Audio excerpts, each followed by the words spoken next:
Omar was 17, he was at a party.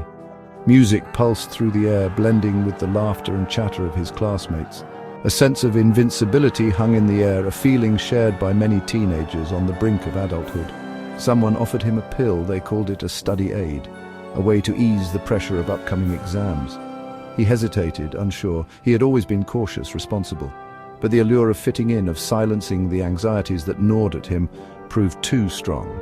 That night, Omar made a choice that would alter the course of his life, a decision that would lead him down a dark and treacherous path, the path of addiction. This was the night Omar met his addiction.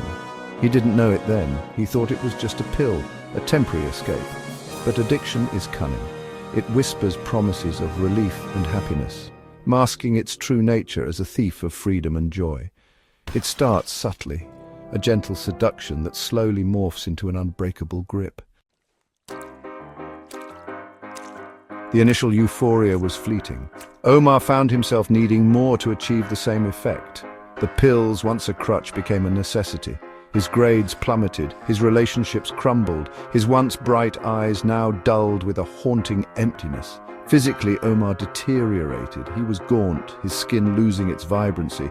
He was constantly tired, yet sleep offered no solace. The drugs ravaged his body, leaving him a shell of the athlete he once was. The mental toll was even more devastating. Guilt and shame gnawed at him.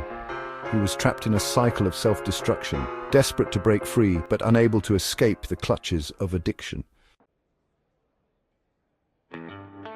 The use of substances to alter consciousness is as old as humanity itself. Ancient cultures used plants and herbs for medicinal and spiritual purposes. Opium, for example, was a common painkiller.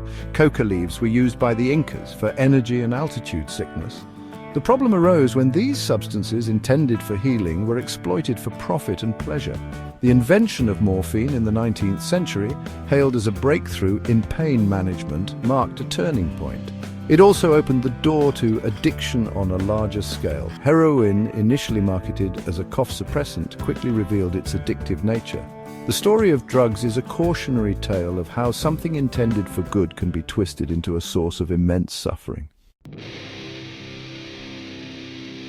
The illicit drug trade is a global enterprise fueled by greed and indifference to human life. Names like Pablo Escobar and Joaquin El Chapo Guzman evoke images of wealth, power, and violence.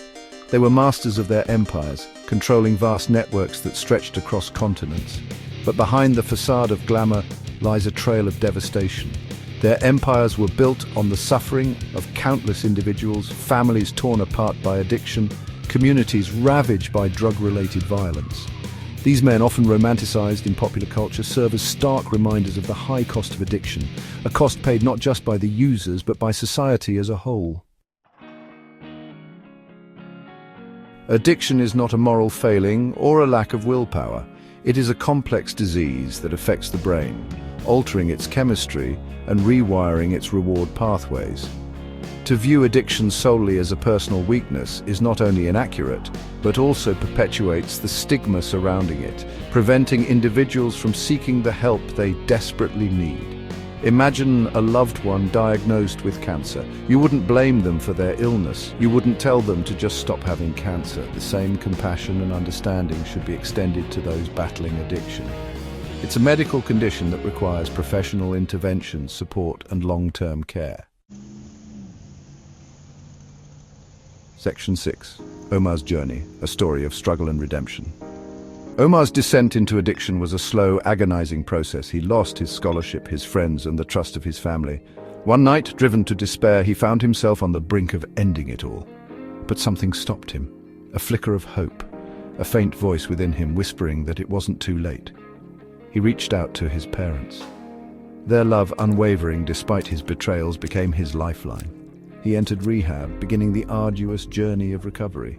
It wasn't easy. There were relapses, moments of intense craving, and the constant battle against the insidious whispers of addiction. But Omar persevered, clinging to the hope of reclaiming his life. Section 7. Hope on the Horizon. Finding the path to recovery. Recovery from addiction is possible. It is a journey, not a destination. It requires honesty, courage, and unwavering support. There are numerous pathways to recovery: therapy, support groups, medication-assisted treatment. The key is to find what works best for the individual, recognizing that there is no one-size-fits-all approach. The journey may be long and challenging, but with each step forward, with each day clean, hope grows stronger. The darkness that once threatened to consume Omar slowly began to recede, replaced by a glimmer of light, a promise of a brighter future. Section 8. Beyond substances, the broad spectrum of addiction. An addiction is not limited to drugs or alcohol. It can manifest in many forms, from gambling and sex addiction to compulsive shopping and technology overuse. The common thread is the loss of control, the inability to stop despite negative consequences. Even seemingly harmless activities like social media use can become addictive when they begin to control our thoughts, emotions, and behaviors. We become slaves to the dopamine rush of likes and notifications, neglecting real-life connections and responsibilities. Section 9. Reclaiming your life. A question of freedom and identity. Addiction in all its forms is a thief of freedom. It robs us of our autonomy, our ability to make choices aligned with our values. It distorts our perceptions, leading us to believe that we are defined by our addictions, rather than our potential. The journey of recovery is ultimately about reclaiming our freedom, about rediscovering who we are beyond the confines of addiction. It's about breaking free from the chains that bind us and stepping into the fullness of our being, embracing the possibilities that lie ahead. So I ask you, are you truly free, or are you enslaved by an addiction that is silently stealing your life away?